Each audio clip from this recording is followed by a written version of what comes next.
Hello friend, कैसा हो सभी लोग। आई होप आप लोग एकदम बढ़िया एवं स्वस्थ होंगे। प्यारे बच्चों, आज के इस वीडियो में आप सभी लोगों को कोलराउस का नियम और कोलराउस के नियम का अनुप्रयोग बताने वाले हैं। उसके साथ साथ आपको बताने वाले हैं फैराडे के विद्युत अपघटन नियम। क्या बताने वाले हैं? फैराडे के विद्युत अपघटन का नियम, प्रथम नियम एवं द्वितीय नियम को समझाने वाले हैं, वो भी बहुत ही आसान तरीके से। इससे आसान तरीका आपको पूरी यूट्यूब पर कहीं नहीं देखने को मिलेगा। सबसे आसान तरीका होने वाला विद डायग्राम के माध्यम से समझाऊंगा। आपको रटने की आवश्यकता नहीं है। जी प्यारे बच्चों, आपको रटने की आवश्यकता नहीं है, आपको रटना नहीं है, केवल देखना, और देखते ही देखते आप लोग समझ जाएंगे कोलराउस का नियम कि कितना ही सिंपल है। बस आप लोग ध्यान से इस टॉपिक को देखिएगा, एक एक करके मैं समझा दूंगा। आपको ज़्यादा कुछ रटने की आवश्यकता नहीं है। तो सबसे पहले हम स्टार्ट करते हैं कोलराउस का नियम। कोलराउस का नियम क्या है? तो यहाँ पर देखिए, आप लोग परिभाषा भी मत रटिएगा। जैसे यहाँ पर देख लीजिएगा, एक क्या है, एक हमने पात्र ले लिया है और इस पात्र में विलेन है, और विलेन में मतलब इस पात्र में एक विद्युत अपघट्य पदार्थ है। विद्युत अपघट्य पदार्थ क्या है? NaCl यानी लवण, सोडियम क्लोराइड है। आपने क्या समझा कि ये कोई हमने पात्र ले लिया, उस पात्र में विलेन भरा हुआ है। विलेन में मतलब उसमें क्या है, एक क्या है, विद्युत अपघट्य है। वो विद्युत अपघट्य क्या है? NaCl यानी सोडियम क्लोराइड है। अब वहाँ पर कुछ मत देखिए, अब देखिए, अब इसको एक बार देख लीजिए, अभी याद मत करिएगा। अनंत तनुता पर विद्युत अपघट्य की मोलर चालकता विलेन में उपस्थित धनायनों तथा ऋणायनों की मोलर चालकताओं के योग के बराबर होता है। समझ में आ गया? अनंत तनुता, तो देखिए इसको हम लिखते हैं लेमडा से। अनंत तनुता, ये आपका क्या है? अनंत तनुता है। अनंत तनुता पर विद्युत अपघट्य, तो विद्युत अपघट्य की मोलर चालकता को किससे लिखते हैं? M से। और क्या लिखा? विद्युत अपघट्य, तो विद्युत अपघट्य क्या आपका? NaCl है। क्या है?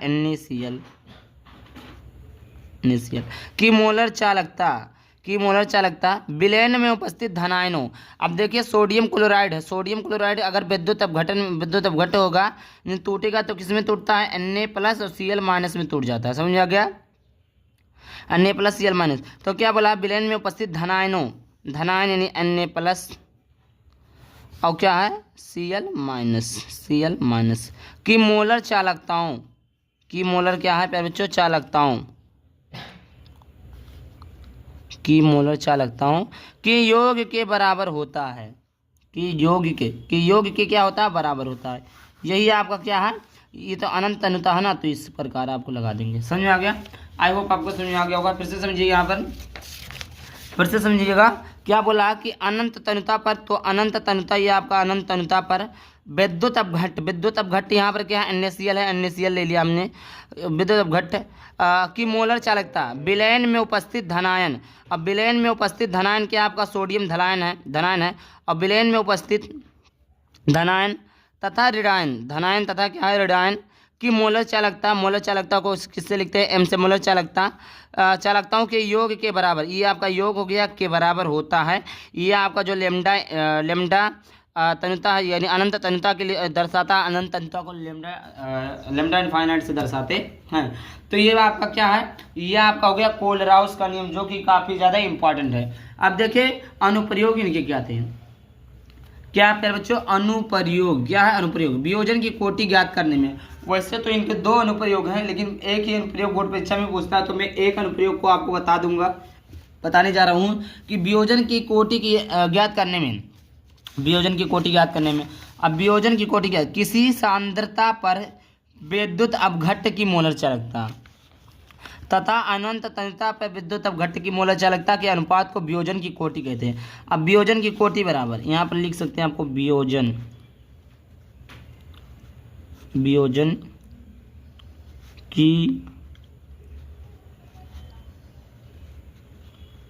की कोटि बराबर, वियोजन की कोटि बराबर क्या हो जाएगा? अपघट्य की मोलर चालकता, विद्युत अपघट्य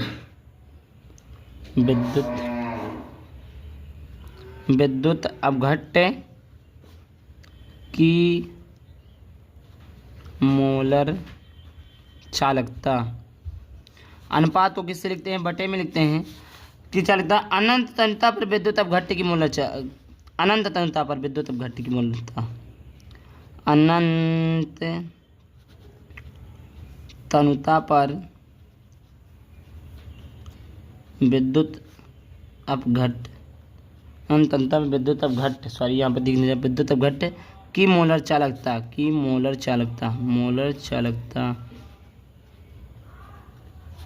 के अनुपात को क्या कहते हैं? वियोजन की कोटि कहते हैं। वियोजन की कोटि, ये आपका वियोजन की कोटि का सूत्र है। क्या सूत्र है?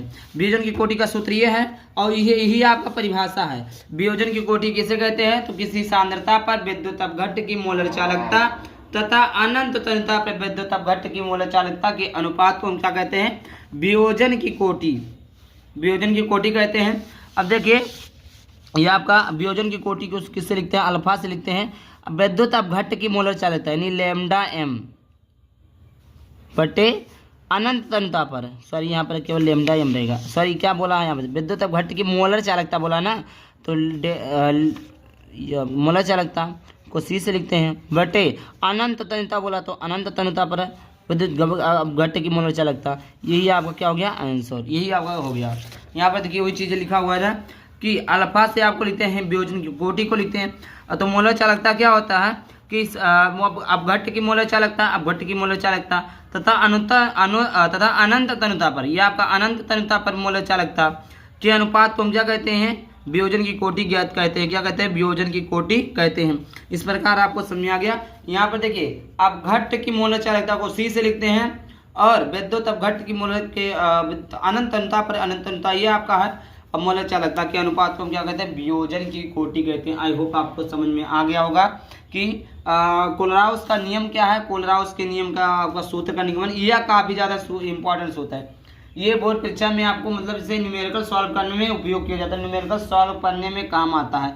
यह रहा आपका क्या? कोलराउस का नियम। अब देखते हैं आगे फैराडे का विद्युत अपघटन नियम। अब देखिए फैराडे का विद्युत अपघटन नियम। फैराडे का विद्युत अपघटन नियम का दो नियम थे, प्रथम नियम एवं द्वितीय नियम। सबसे पहले आप लोग जानिए कि फैराडे के विद्युत अपघटन के कितने नियम थे? दो नियम, प्रथम नियम एवं द्वितीय नियम। अब प्रथम नियम क्या था? प्रथम नियम को समझिए। प्रथम नियम को आप विद्युत अपघटन के समय इलेक्ट्रोड पर मुक्त हुई पदार्थ की मात्रा उसमें प्रवाहित आवेश की मात्रा के अनुक्रमानुपाती होता है। ये आपका क्या है? एक इलेक्ट्रोड ये है, पर ये आपका पहला इलेक्ट्रोड है, ये आपका दूसरा इलेक्ट्रोड है। क्या है? ये आपका इलेक्ट्रोड है, ये आपका क्या है? ये आपका क्या है? कैथोड है और ये आपका क्या है? एनोड है। ये आपका ऑक्सीकरण है, ये आपका अपचयन है। इतना तो आपको जानते होंगे कि यहाँ पर दो इलेक्ट्रोड दिए गए हैं। एक इलेक्ट्रोड ये है, एक इलेक्ट्रोड ये है। ये आपका माइनस है और ये आपका प्लस है। ये वाला आपका जो है एनोड है, ये आपका कैथोड है। ये आपका ऑक्सीकरण देता है, ये आपका अपचयन देता है। इतना तो और इसमें एक विद्युत अपघट्ट मिलाया हुआ है, उस विद्युत अपघट्ट का नाम है NaCl। क्या नाम है? NaCl यानी सोडियम क्लोराइड। इतना समझ में आ गया। अब क्या बोला? विद्युत अपघटन। अभी आपने क्या पढ़ा? विद्युत अपघट्ट आपने पढ़ा, विद्युत अपघट्ट आपने पढ़ा। तो विद्युत अपघटन का मतलब क्या होता है? तो विद्युत अपघटन का मतलब वही होता है कि जैसे कोई विद्युत अपघट्ट पदार्थ मिलाया हुआ हो और वो वियोजित, जैसे सोडियम क्लोराइड दो आयनों में वियोजित हो गया, sodium chloride H2SO4 CH3 COOH, इस प्रकार वियोजित हो गया, उसको हम क्या कहते हैं? विद्युत अपघटन में होता है आयनों में टूट जाना। अपघटन में होता है आयनों में वियोजित हो जाना, टूट जाना।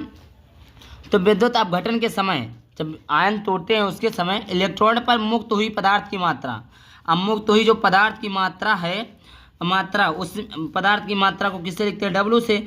उसमें आवेश की मात्रा जो होती है, पदार्थ की मात्रा होगी तो उसमें आवेश की मात्रा जरूर होगी, तो उस आवेश की मात्रा के अनुक्रमानुपाती, देखिए मुक्त हुई पदार्थ की मात्रा W, आवेश Q के अनुक्रमानुपाती होता है।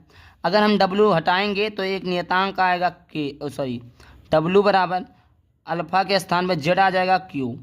अब Z आपका क्या नियतांक, क्या Z आपका क्या नियतांक है? यहाँ से W बराबर क्या हो जाएगा? Z। अब यहाँ से हम Q बराबर IT हो जाएगा। यहाँ से आप लिख लीजिए, चूँकि हम जानते हैं कि Q बराबर होता है IT, होता है ना, होता है। ये चीज़ें हमने लिख दिया, W बराबर ZIT। यहाँ पर देखिए QIT W, ये सारी चीज़ें यही चीज़ें लिखी हुई है। आई होप आपको समझ में आ गया होगा कि फैराडे का प्रथम नियम, फैराडे का विद्युत अपघटन नियम क्या था।